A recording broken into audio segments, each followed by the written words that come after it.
Hello, dear friends. I'm Dr. Mukesh Parekh, and this is your next lecture in the series of unit number 7, 8, and 9.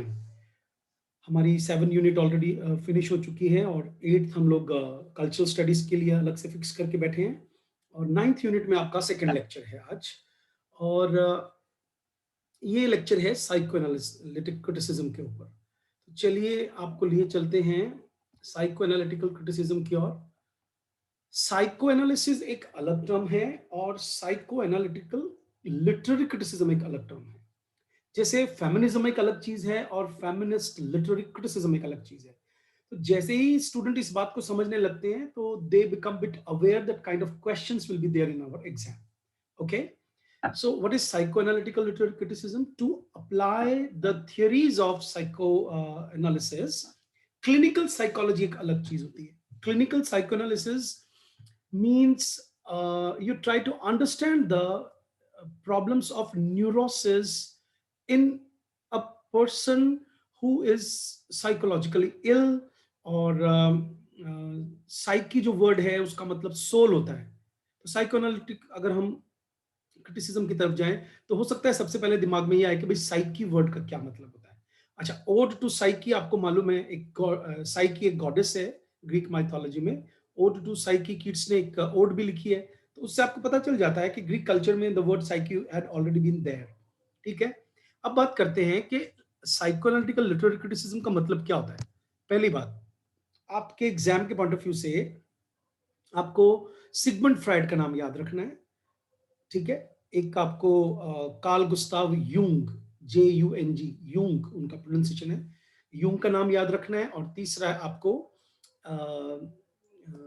Laka. ठीक है, LACA, जेक्स Laka पूरा नाम है इनका, LACAN, Laka. ये तीन नाम याद रखने हैं, Sigmund Freud, Carl Gustav Jung and Jacques Lacan. ठीक है, इसके अलावा जिजैक है, जूलिया क्रिस्टीवा है, हेनरी जेम्स है, ऐसे बहुत सारे ऐसे क्रिटिक्स हैं और भी जो रिसेंट में, जैसे हेनरी जिजेक है रशिया से, वो बहुत फेमस है साइकोएनालिसिस पर लिखने के लिए। लेकिन अभी हमें बेसिक चीजें सीखनी है जो हमारे एग्जाम के पॉइंट ऑफ व्यू से इंपॉर्टेंट है। ठीक है, तो क्या है, what is psychoanalytical literary criticism? Psychoanalytical literary criticism means reading a piece of literature or applying psychoanalytical theories on literature and tries to understand that what are the hidden things which the writer does not know consciously.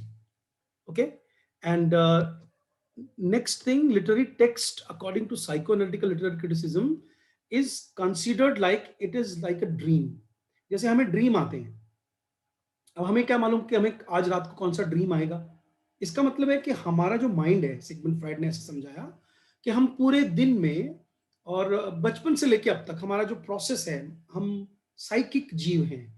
We are the mechanisms with mind and we are social beings, cultural beings. तो हम जब जीवन जीना start करते हैं right from the beginning, beginning in the sense,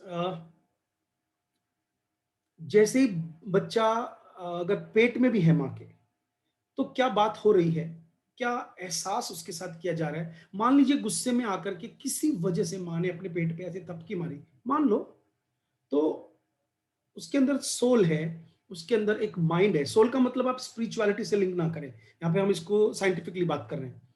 तो उसको ये चीज महसूस होती है।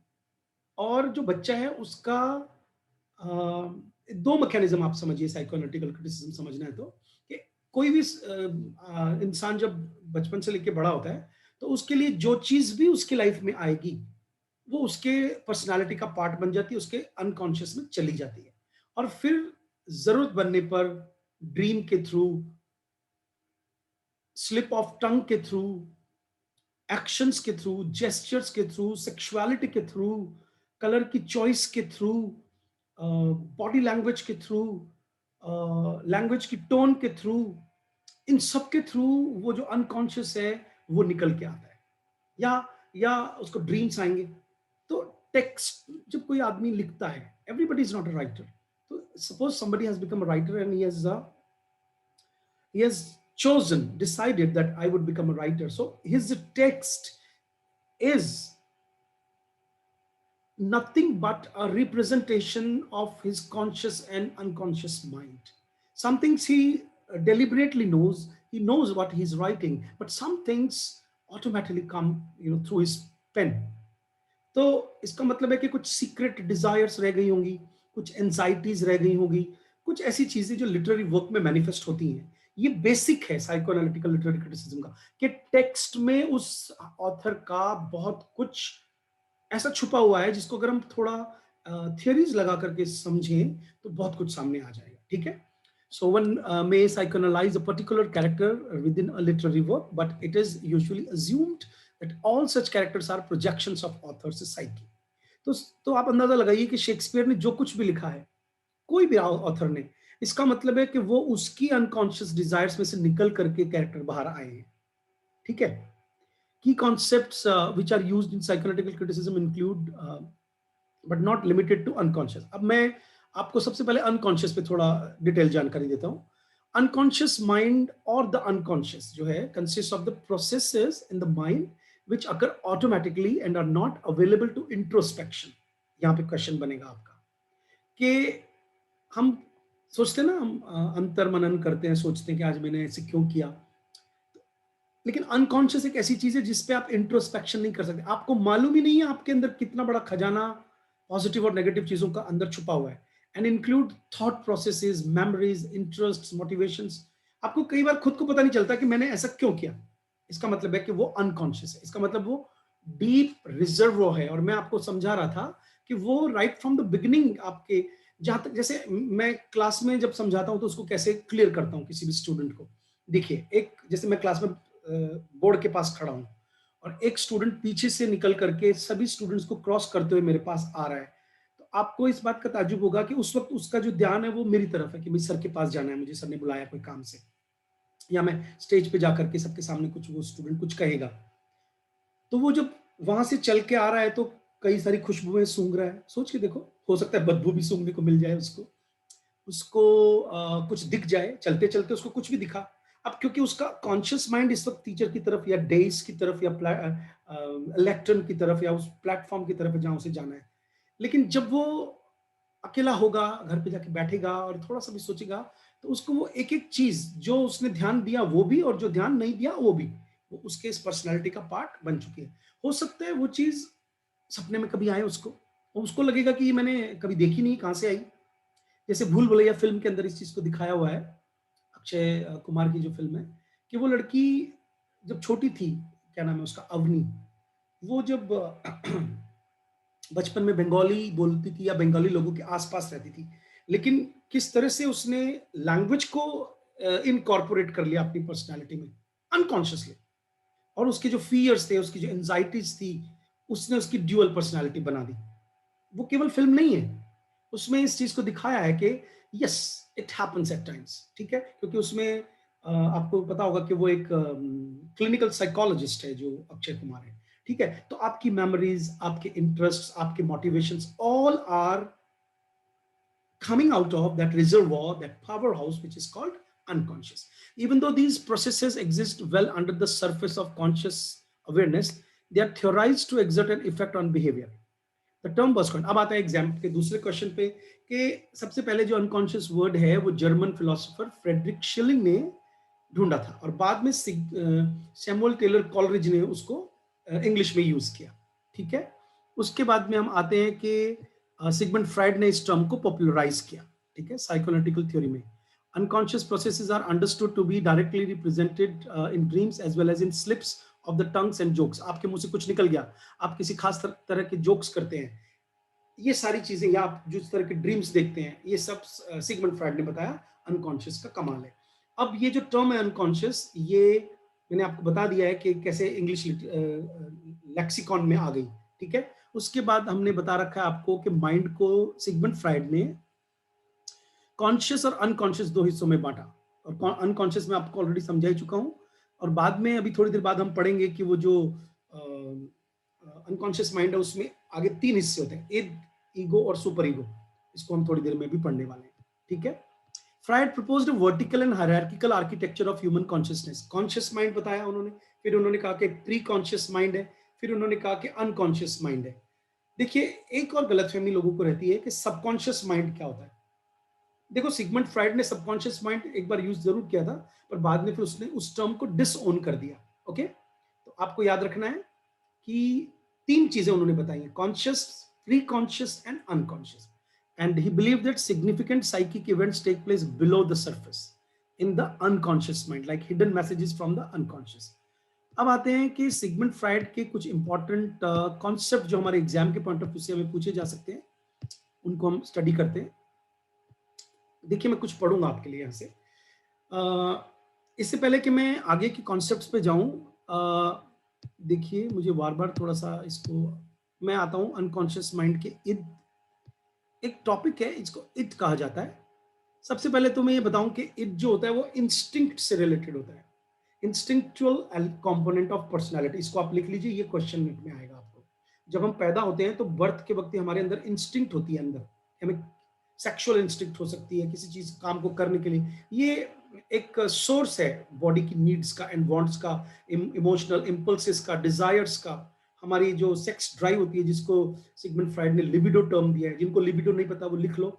आजकल लिबिडो वर्ड बड़ा कॉमनली यूज किया जाता है, सेक्सुअल डिजायर को बोलते हैं। ओके, लेकिन एक्चुअल में ये होता है कि आपके अंदर अगर लिबिडो ज्यादा है तो आप ज्यादा एनर्जाइज्ड हैं, ठीक है।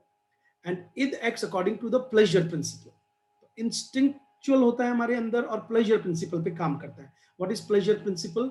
कि हम चाहते हैं कि इद जो होता है हमारे अंदर, वो हमेशा हमको, हमारे माइंड को, हमारी पर्सनालिटी को नॉर्मल रखने के लिए आनंद की तरफ धकेलती है। कि हम बस जैसे छोटा बच्चा होता है, उसके अंदर ये चीज है कि बस उसको भूख लगी तो वो खा लेगा, समझे। उसको कोई भी ऐसी सेक्स की बात करने का मन कर रहा है, छोटा बच्चा, उसको अभी तक समाज के नियम कानून आपने नहीं सिखाए, तो वो अपने आप उसको बोल देगा। कभी आपने छोटे बच्चों को कुछ जिसको अपन इंग्लिश में हैंकी पैंकी करना बोलते हैं, या बीज एंड द बर्ड्स का एक इडियम फेमस है इंग्लिश में, कि लिटिल बर्डी टोल्ड मी, ऐसे करके बोलते हैं इंग्लिश में। इसका मतलब है कि कुछ छोटी छोटी चीजें जो बड़ा इंस्टिंक्चुअल होती है छोटे बच्चों में, आपने उनको कभी कभी कुछ इस तरह की हरकतें करते देखा होगा। इसका मतलब है कि इट जो इंस्टिंक्चुअल है आपको प्लेजर सीख करने के लिए कहती है, ठीक है। फिर आती है ईगो। ईगो क्या होता है? ये रियलिटी प्रिंसिपल है। आपको समाज में रहते वक्त लगेगा कि ये चीज नहीं करनी है, ठीक है। तो इत की वो जो ड्राइव है उसको रियलिस्टिक चेक दे देगी ईगो, ठीक है। और उससे आपको बेनिफिट होते हैं लाइफ में। क्या बेनिफिट होते हैं? कि आप एक अच्छे इंसान, इन्वर्टेड कॉमास में, मतलब आपको एक रेस्पेक्ट मिलती है, क्योंकि आपको वो नहीं करना है जो समाज में अलाउड नहीं है। तो जो अब आपका जो ईगो है वो आपका रियलिटी प्रिंसिपल है। आपको बड़ा कॉन्शियसली पता रहता है कि मुझे ये करना नहीं करना, अंदर कुछ चल रहा है लेकिन आप उसको बाहर नहीं आने देते हो, ठीक है। फिर आता है सुपर ईगो। ये आपका इंटरनलाइजेशन ऑफ कल्चरल वैल्यूज और रूल्स है, ठीक है, जो आपको पेरेंट्स सिखा देते हैं, आपको कोई गाइडेंस देता है। फिर आप सुपर ईगो, अब इसमें क्या होता है, आपने जिस चीज को रिप्रेस किया है वो निकल करके और पॉजिटिव रूप में बाहर आती है। जैसे मान लीजिए सेक्सुअल डिजायर को आपने कर्ब किया और आप एक बहुत बड़े संत बन गए, आप बहुत बड़े राइटर बन गए, है वो आपकी लिबिडो ही अंदर, जिसको आपने कंट्रोल किया ईगो के थ्रू, और फिर वो सुपर ईगो के रूप में आपके बाहर आई, ठीक है। ये परफेक्शन की तरफ ले जाती है आपको, ठीक है। It forms the organised part of the personality structure, mainly but not entirely unconscious, that includes the individual's ego, ideals, spiritual goals and psychic agency, ठीक है, जिसको हम कॉन्शियस बोलते हैं। यहाँ पर ये भी एक इंपॉर्टेंट क्वेश्चन है आपके लिए कि कॉन्शियस जो होता है ना, कि अंतरात्मा। अब आपको एक बात पता चलेगी कि जब हम संस्कारा नॉवल पढ़ते हैं, तो संस्कारा जो नॉवल है, संस्कार बोलना चाहिए मुझे, संस्कारा, जैसे हम राम को रामा बोलने लग गए आजकल, योग को योगा। संस्कार जो नॉवल है, जिसको आर पार्थसारथी ने शायद ट्रांसलेट किया था, आपको मालूम होना चाहिए कि उन्होंने उसमें दिखाया है कि वो जो प्रणेशाचार्य है किस तरह से कंट्रोल करते हैं अपनी लिबिडो को, और धर्म के कर्म कांड में और एक स्पिरिचुअल एंटरप्राइज करते रहते हैं, लेकिन लास्ट में वो समझ पाते हैं, क्योंकि उनको होश नहीं रहता है और उनसे वो काम हो जाता है जो वो नहीं करना चाहते। तो दिखाने की कोशिश की उस, अगर हम उसका साइकोएनालिटिकल क्रिटिसिज्म करें उस संस्कार नॉवल का, तो हमें पता चलेगा कि ये जो हमारी कॉन्शियंस होती है, ये सुपर ईगो की कंट्रोल में रहती है। लेकिन कब इद इसमें से आपकी कॉन्शियंस को निकाल करके साइड में कर दे और बॉडी के प्लेजर प्रिंसिपल से आपसे वो काम करवा ले जो आप करना नहीं चाहते हो, ठीक है। तो the super ego can be thought of as type of conscience that punishes misbehavior. जैसे किसी ने मान लीजिए किसी के कल्चर में सिगरेट पीना मना है, आपको वो नॉवल याद है, portrait of the artist as a young man? उसका साइकोएनालिटिकल क्रिटिसिज्म का आपको कुछ ना कुछ पढ़ना चाहिए बैठ करके, तब आपको पता चलेगा कि उसमें कैसे वो एक आर्टिस्ट बनता है ना, तो धीरे धीरे अपने आप को एनालाइज करता है और उसको लगता है कि मेरे रिलीजन के हिसाब से जो चीज मुझे गलत लग रही है, कैसा उसको गिल्टी कॉन्शियस होता रहता है उसके अंदर। तो हमने क्या सीखा कि अनकॉन्शियस में तीन हिस्से हैं, इद, ईगो एंड सुपर ईगो। फिर कैसे एक प्लेजर प्रिंसिपल पे बेस्ड है, एक रियलिटी प्रिंसिपल पे बेस्ड है, और एक है इंटरनलाइजेशन ऑफ कल्चरल वैल्यूज के ऊपर, जिससे कंशंस का निर्माण होता है। ठीक है, फिर उसके बाद में आते हैं, आपको ये छोटा सा डायग्राम बहुत कॉमनली दिखेगा, मेरी क्लास में ये डायग्राम लगा हुआ है। इसमें आपने देखा है कि हमारे जो पर्सनालिटी है उसके अंदर ये जो राइटर ने जो वर्टिकल कॉन्सेप्ट दिखाया था, कॉन्शियस, कॉन्शियस बाहर है, लेकिन हमारी पर्सनालिटी का कॉन्शियस का आप अंदाजा लगाइए, 1/10 पार्ट दिखता है। बाकी जो 1/10 पार्ट देख लीजिए, बाकी 9/10 पार्ट जो है वो पूरा का पूरा आपका मतलब मैक्सिमम पार्ट जो हमारी पर्सनालिटी का वो छुपा रहता है। सुपर ईगो, ईगो सब छुपा रहता है, हम बहुत थोड़ा सा। ईगो का भी आप देखिए कुछ ही पार्ट दिखता है, बाकी सब छुपा रहता है। सुपर ईगो का भी कुछ पार्ट दिखता है, बाकी छुपा रहता है। लेकिन इद जो है प्लेजर प्रिंसिपल, वो बिल्कुल, कब कौन प्लेजर ले रहा है, किस तरह से सेक्सुअल प्लेजर, यहाँ पे प्लेजर का मतलब केवल सेक्सुअल प्लेजर है। क्योंकि अच्छा, इस चीज के लिए सिगमंड फ्राइड को क्रिटिसाइज भी किया गया कि उन्होंने हर चीज को सेक्स से जोड़ा। जितने भी फेमिनिस्ट लिटरेरी क्रिटिक्स हैं, फेमिनिस्ट साइकोएनालिटिकल क्रिटिक्स, उन्होंने यही कहा कि सिगमंड फ्राइड को केवल इंसान में लिबिडो ही नजर आई क्या, क्या उसको केवल पिनिस, एनवी और ये सब चीजें क्यों दिखी, क्यों नहीं उसको ये दिखा के इंसान इन सबसे हटके भी है। लेकिन चाहे आप कुछ भी कह लो, कहीं ना कहीं सिगमंड फ्राइड की इन थ्योरीज का असर हमारी पर्सनालिटी पे होता है। और किसी भी राइटर को पढ़ने से पहले हमें अपने अंदर झांकना चाहिए, तो हमें पता चल जाता है कि कौन सी थ्योरी हम अपने ऊपर लागू करके देख पा रहे हैं कि हम जो सेक्स ड्राइव्स हैं या लिबिडोज हैं उसको कंट्रोल करने की कोशिश में ही लगे रहते हैं। ठीक है, आगे चलता है सुपर ईगो। अब एक बहुत इंपॉर्टेंट पैराग्राफ पढ़ रहा हूं बच्चों आपके लिए। Superego works in contradiction to the id, जो मैंने आपको अभी बताया कि मन तो कहेगा प्लेजर प्रिंसिपल, कि मान लीजिए ऑपोजिट सेक्स बहुत कोई है और सुंदर है, आपको देखने का मन कर रहा है, लेकिन आप कोशिश कर रहे हो अपना दिमाग पढ़ाई में लगाने की क्लास में। हम एज ए टीचर कई बार ये चीजें महसूस करते हैं क्लास में। फिर आता है आपका कि जो टर्म है ना, इद, ईगो एंड सुपर ईगो, ये फ्राइड की नहीं है। ये देखिए कितना इंपॉर्टेंट क्वेश्चन बनेगा आपके लिए। ये लैटिनाइज्ड वर्जन है जो उनके ट्रांसलेटर थे। अब ये भी एक इंपॉर्टेंट क्वेश्चन बन रहा है। देखो, जेम्स स्ट्रेचर ने ट्रांसलेट किया था सिगमंड फ्राइड की वर्क्स को, क्योंकि वो तो स्विस थे। ठीक है, तो उनके जो वर्क्स थे और मोस्टली जर्मन में उन्होंने लिखा, तो Sigmund Freud himself wrote of डैश इज, डैश इश एंड डैश उबेर इश, जिनके अलग मीनिंग निकल रहे थे। ठीक है, लेकिन जब उसने ट्रांसलेट किया जेम्स स्ट्रेचर ने, तो उन्होंने उसको ego and super ego terms दे दी। ठीक है, अब इंपॉर्टेंट टर्म्स में मैं लेता हूं सब्लिमेशन को। सिग्मा आपको एग्जाम में आ सकता है। सब्लिमेशन क्या होता है? एक डिफेंस मैकेनिज्म होता है जिसमें कोई भी सोशली अनएक्सेप्टेबल इंपल्स है ना, या कोई आइडियलाइजेशन है, उसको हम ट्रांसफॉर्म कर देते हैं सोशली एक्सेप्टेबल चीज के अंदर, सब्लाइम कर देते हैं, सब्लिमेशन कर देते हैं उसका। ठीक है, दूसरा जो उनका इंपॉर्टेंट टर्म है, सिगमंड फ्राइड ने कहा कि जब सब्लिमेशन है ना, ये मिच्योर डिफेंस मैकेनिज्म है। मतलब ये कि आपको एग्जाम्पल के लिए बता रहा हूं कि आपको you are highly sexual person, okay, and obsessed sexually, but then and it was known to your parents right from the beginning and they started correcting you or your behaviors. Then what happened? You realized somehow in your life that it means your body, your psyche, your mind that wants that you survive in this world and happily also. Okay, देखिए mind है ना, mind ये आपको जिंदा रखता है।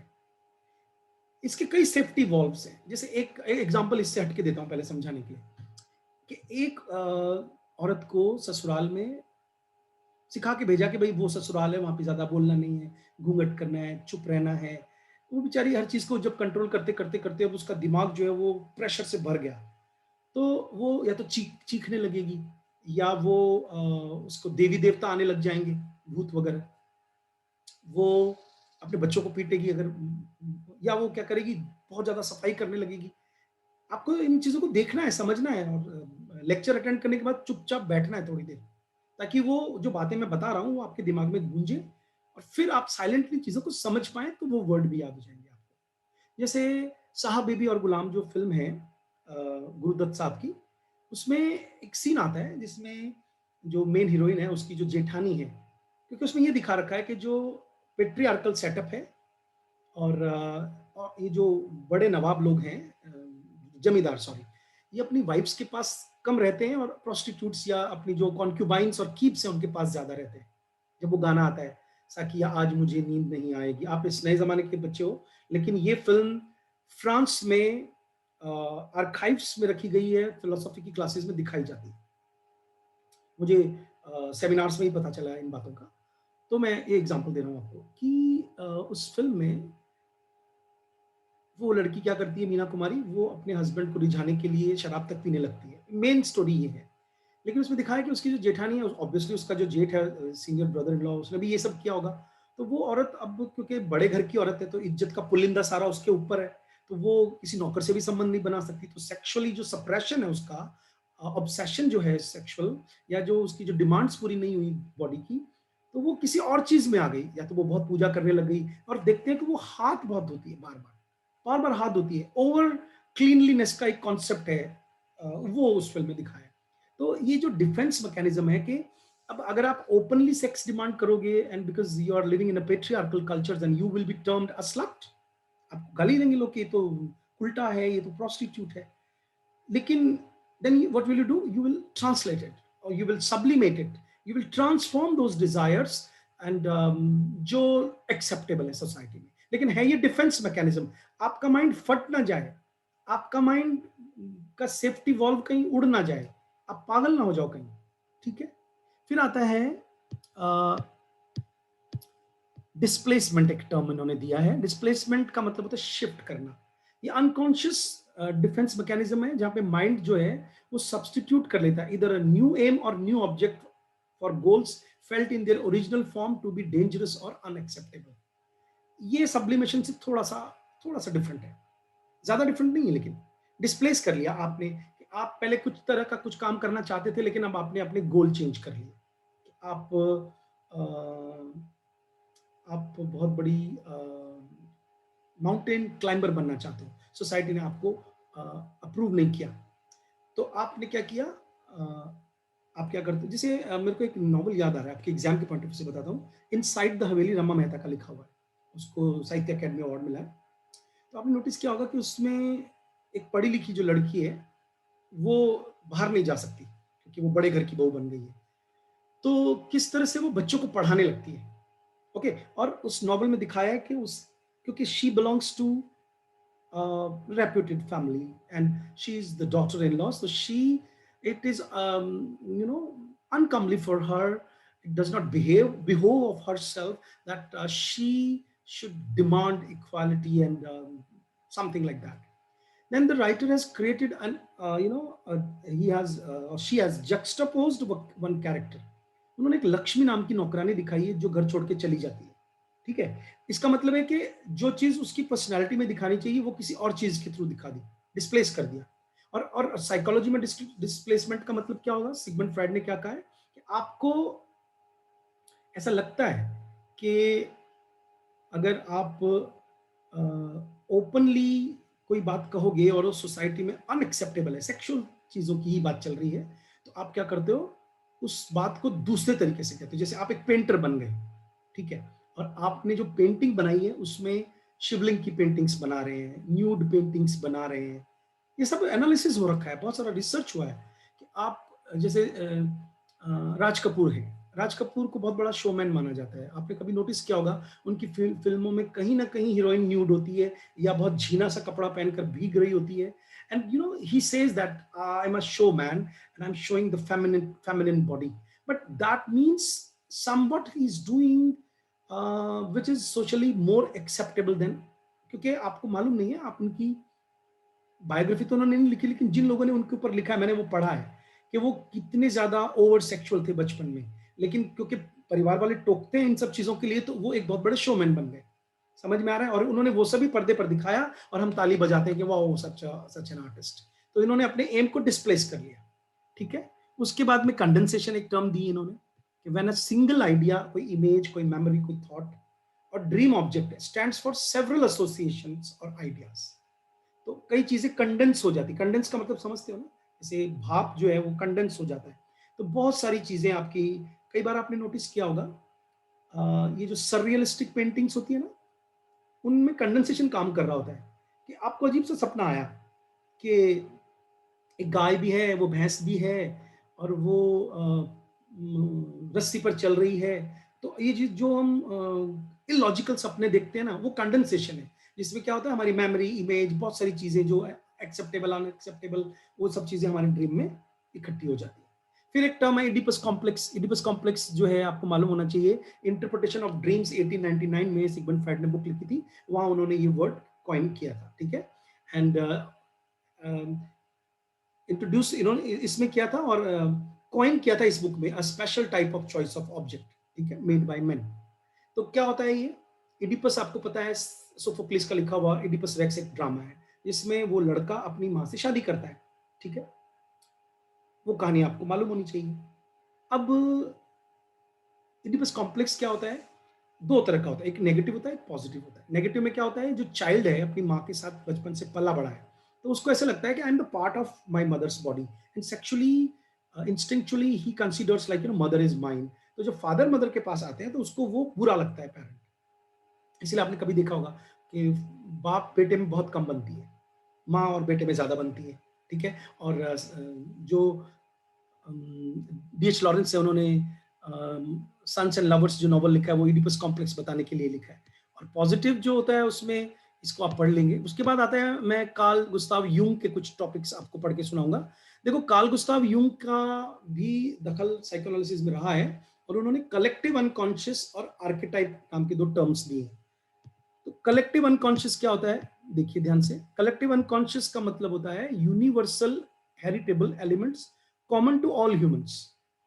हम जितने भी इंसान हैं, हम सब का माइथोलॉजी सेम, जैसे हम इंडियंस हैं और हिंदूज पर्टिकुलरली, तो हम सब का माइंड एक है, और कॉन्शियसली नहीं है तो अनकॉन्शियसली है, ओके। और इसमें हमारी सारी biology, history of civilisation, ethnology, brains, nervous system, ये सब चीजें उन्होंने शामिल की, ठीक है। ये उन्होंने एक टर्म दिया। फिर उसके बाद में हम चलते हैं, थोड़ा सा और पढ़ते हैं आर्केटाइप के बारे में। एक टर्म है जो उन्होंने एंथ्रोपोलॉजी से बोरो की है, इसका मतलब होता है supposedly universal and recurring mental images. Archetype का मतलब है जैसे हमने नोटिस किया है कि दुनिया की सभी लिटरेचर्स में, सभी माइथोलॉजीज में एक गॉड का कॉन्सेप्ट है, ठीक है। तो क्या मतलब हुआ, ये आर्केटाइप है, मतलब ये हमारे सबकॉन्शियस माइंड का एक प्रोडक्ट है और हमने एक जैसी चीजों को क्रिएट किया है फेरी टेल्स के थ्रू, माइथोलॉजी के थ्रू, रिलीजन के थ्रू, ठीक है। इसका मतलब है कि वो आर्केटाइप कहलाता है। तो हमारी सबकी कॉन्शियस कलेक्टिवली एक पर्टिकुलर एरिया के लोगों की एक होती है, उसको कलेक्टिव अनकॉन्शियस कहा। और फिर हर कल्चर का अपना एक माइथोलॉजी होता है, फेरी टेल होता है, और उसमें एक खास किस्म के जो कैरेक्टर्स होते हैं हम क्रिएट करते हैं, वो यूनिवर्सल सिंबल्स जो हम क्रिएट करते हैं, वो यूनिवर्सल इमेजेस जो हम क्रिएट करते हैं, उसको राइटर ने आर्केटाइप वर्ड दिया है, ठीक है। फिर आता है आपका कुछ टर्म्स हम और डिस्कस कर लेते हैं। देखिए, यूंग के लिए the archetypes and the collective unconscious हम ऑलरेडी बता ही चुके हैं। और एक बुक है इनकी, Aion, AION, researches into the phenomenology of the self, ठीक है। अब आते हैं कुछ टर्म्स इनकी डिस्कस कर लेते हैं कि इनकी ये दो क्वेश्चन एग्जाम में आए हुए हैं। एक तो एनिमा क्या होता है। एनिमा जो है वो कॉन्ट्रासेक्सुअल एस्पेक्ट ऑफ मैन से psyche is inner personal feminine. हमारे यहाँ पे शिव और पार्वती या अर्धनारीश्वर का कॉन्सेप्ट है। तो इन्होंने ये, इनका बहुत दखल है बच्चों इसमें, क्वियर थियरी में। इनको जिसको हम होमोसेक्सुअल डिजायर बोलते हैं, उसमें इनको काफी पढ़ा जाता है कि हमारे अंदर एक स्त्री है, आदमी में औरत और औरत में आदमी। तो समझ में आ रहा होगा आपको, तो मैन में जो औरत है उसको एनिमा कहा है और वुमन में जो मैन है उसको एनिमस कहा है। फिर इन्होंने सेल्फ का कॉन्सेप्ट दिया, ठीक है। सेल्फ का कॉन्सेप्ट क्या है, the central over arching concept governing the individuation process as symbolised by mandalas. देखिए, मैंने अपने एमफिल के दौरान बहुत बुक्स इन पे पढ़ी थी, तो आई वाज़ सरप्राइज़्ड। इनको काली का नॉलेज बहुत ज़्यादा था। इनको इंडियन सारे जो अल्पना या मांडने जो रंगोलियाँ हम बनाते हैं ना, उनका, हवन का, यज्ञों का बहुत डीप नॉलेज था बच्चों को। He had a lot much to do with India. Freud को इतना पता नहीं था हमारे बारे में, जितना यूंग को था। ठीक है? तो इन्होंने सेल्फ का कॉन्सेप्ट दिया है कि union of male and female, totality, unity. Jung viewed it as the साइकिस सेंट्रल आर्केटाइप। सेल्फ क्या होता है? सेल्फ में सब चीज़ें शामिल हैं। तो ब्रह्मांड और ये जो पूरा शरीर है वो ब्रह्मांड है, इसमें हर चीज शामिल है। इसको एस्ट्रोलॉजी में भी स्टडी किया जाता है इस चीज को। मंडल है हमारी बॉडी, इसीलिए हमारी बॉडी के हॉरोस्कोप जब बनाया जाता है तो आप देखा करो उसमें सारे ग्रह बनाए जाते हैं। बॉडी के ही 12 पार्ट कर दिए जाते हैं, 12 खाने होते हैं हॉरोस्कोप में। और डिटेल में तो मैं नहीं जा सकता, लिमिट है। फिर शेडो टर्म दिया है इन्होंने। तो रिप्रेस्ड चीज जो हमारी होती है, जो हमारी पर्सनैलिटी के अंदर, जो हम, जो भी नेगेटिव है, जो रिप्रेस्ड है, उसको इन्होंने शेडो टर्म दिया है। फिर एक कॉम्प्लेक्स टर्म दिया है, the repressed organisation of images and experiences that govern perception and behaviour. मतलब जो अनकॉन्शियस वर्ड फ्राइड ने यूज किया, इन्होंने उसको कॉम्प्लेक्स वर्ड बोल दिया। ठीक है, कि तुझे ये कॉम्प्लेक्स है, बोलते हैं ना इडिपस कॉम्प्लेक्स, जो तो कॉम्प्लेक्स है ये। तो कॉम्प्लेक्स का अभी कॉमन मीनिंग क्या होता है? कोई चीज जो मिक्स हो। लेकिन इन्होंने कहा कि वो रिप्रेस्ड ऑर्गेनाइजेशन जो हमारे अंदर है वो। फिर इन्होंने दो टर्म्स दिए, एक्स्ट्रावर्जन एंड इंट्रोवर्जन। ये पर्सनालिटी के ट्रेट्स होते हैं। अगर आप ओपन हैं, बहुत फ्रैंक है, तो एक्स्ट्रावर्जन है। आप इंट्रोवर्ट हैं तो वो इंट्रोवर्जन है। तो कोई बहुत ज्यादा इंपॉर्टेंट टफ नहीं है। फिर है पर्सोना, ये कोई बहुत बड़ी टर्म नहीं है। ईगो, इंडिविजुएशन और सिंक्रोनिसिटी, मुझे एग्जाम में लगता है पूछ लेंगे, आप पढ़ लीजिए। इंडिविजुएशन का मतलब the process of fulfilment of each individual which negates neither the conscious nor unconscious position but does justice to them both. Individuation का मतलब आपको एग्जाम में पूछेंगे कि फुलफिल करे, ना तो अनकॉन्शियस को डिस्टर्ब करे, ना कॉन्शियस को, और अपनी सारे डिजायर्स पूरी करता रहे, वो इंडिविजुएशन है। सिंक्रोनिसिटी क्या होता है? अकॉजल। ध्यान से देखिए, एक वर्ड है नया आपके लिए, कॉजल। कॉजल जानते हो? Related to cause. अकॉजल, बिना कारण का principle, as the basis for the apparently random simultaneous occurrence of phenomena. इस संसार में बहुत सारी चीजें ऐसी चल रही हैं जिसका कोई कारण नजर नहीं आता, उसको उन्होंने सिंक्रोनिसिटी कहा है। ठीक है? फिर आते हैं लाका के ऊपर। लाका का एक कॉन्सेप्ट है, द मिरर स्टेज। ठीक है? लाका ने एक कॉन्सेप्ट दिया है कि जब छोटा बच्चा होता है, वो अपने आप को जब मिरर में देखता है, तो वो उसके फॉर्मेटिव ईयर से वो अपने आप को पहचानता है पहली बार, कि मैं अपनी माँ से हट करके कुछ हूँ। उससे पहले वो अपने आप को माँ ही समझता है। समझ रहे हो? तो एक कॉन्सेप्ट लाका ने दिया था, जिसको अपन मिरर स्टेज बोलते हैं। ठीक है? और इसके अलावा आपको और क्या क्वेश्चंस पूछ सकते हैं? देखिए, मैं एक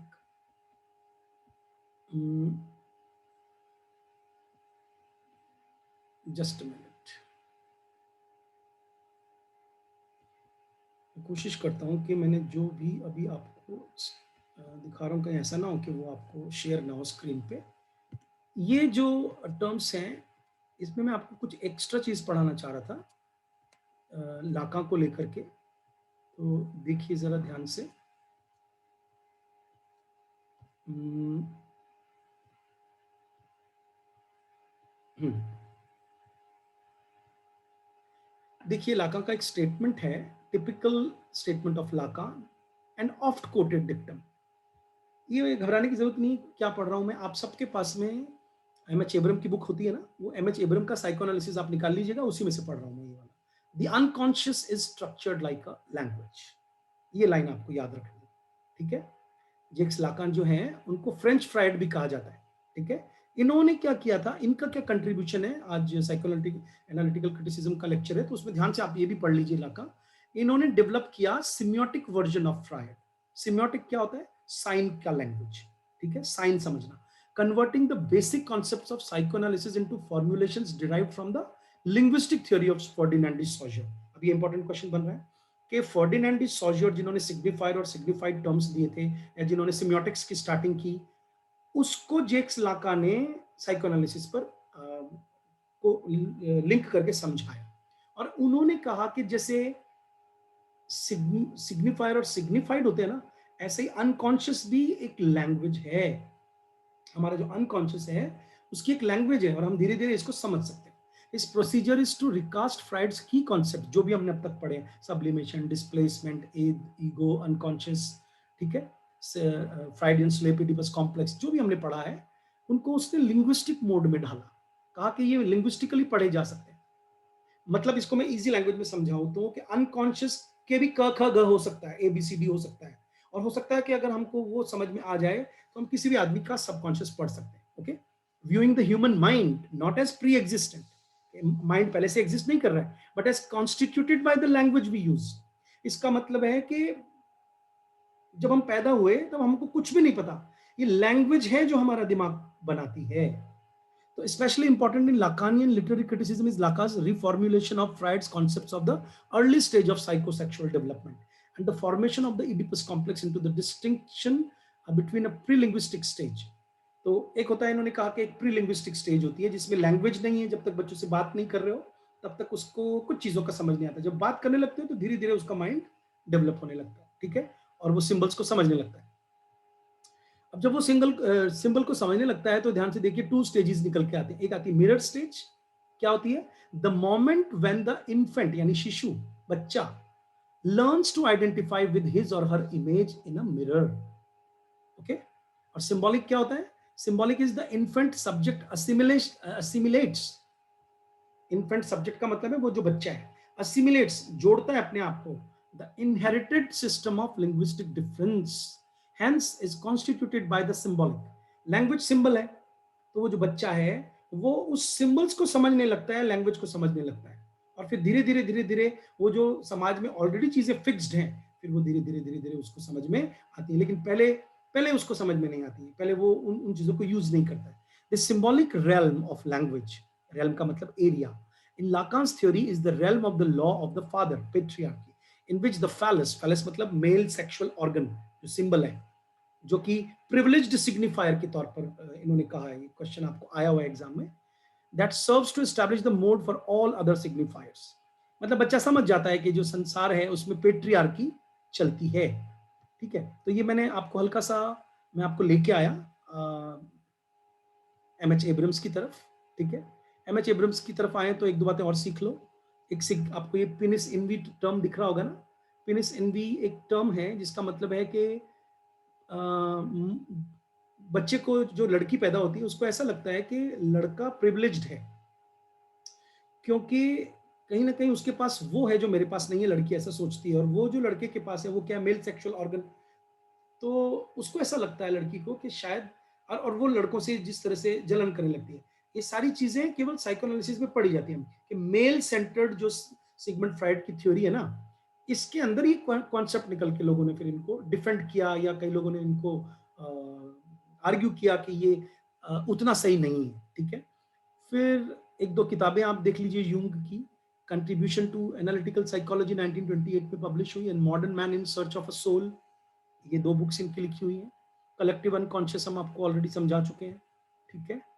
फिर आपको तीन और नाम दे रहा हूं मैं, Kenneth Burke, Edmund Wilson and Lionel Trilling. ये साइकोएनालिटिकल जो सिगमंड फ्राइड के कॉन्सेप्ट्स हैं उनको इन्होंने काफी असिमिलेट किया, तीनों के नाम फेमस है, ठीक है। इसके अलावा इडिपस कॉम्प्लेक्स हम समझ चुके हैं, ठीक है। और एक अर्नेस्ट जोन्स का नाम आप लिखिए, जिन्होंने हैमलेट एंड इडिपस नाम का एक बुक लिखा 1949 में, जिसमें उन्होंने ये स्टडी किया कि हैमलेट जो है वो डिसाइड क्यों नहीं कर पा रहे हैं, और frailty Dai name is woman जैसे डायलॉग क्यों बोल रहा है हैमलेट प्ले में, उसको एक सेक्सुअल सबकॉन्शियस या अनकॉन्शियस डिजायर है अपनी मदर की, and is not happy that his mother has married just after the death of his father, ठीक है। तो अर्नेस्ट जोन्स का नाम आप याद रखेंगे, ठीक है। फिर कुछ और बुक्स के नाम दे रखे हैं जो हमारे लिए उतने इंपॉर्टेंट नहीं हैं, और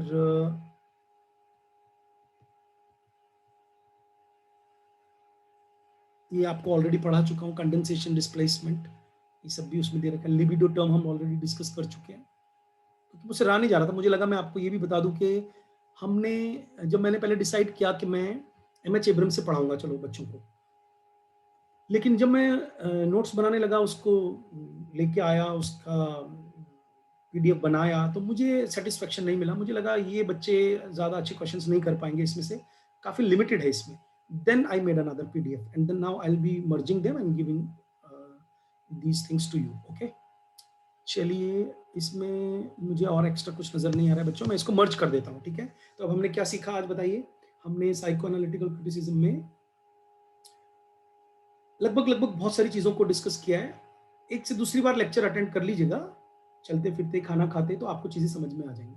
बैठ करके पीडीएफ को ध्यान से पढ़ लेना. ठीक है, चलिए, थैंक यू सो मच.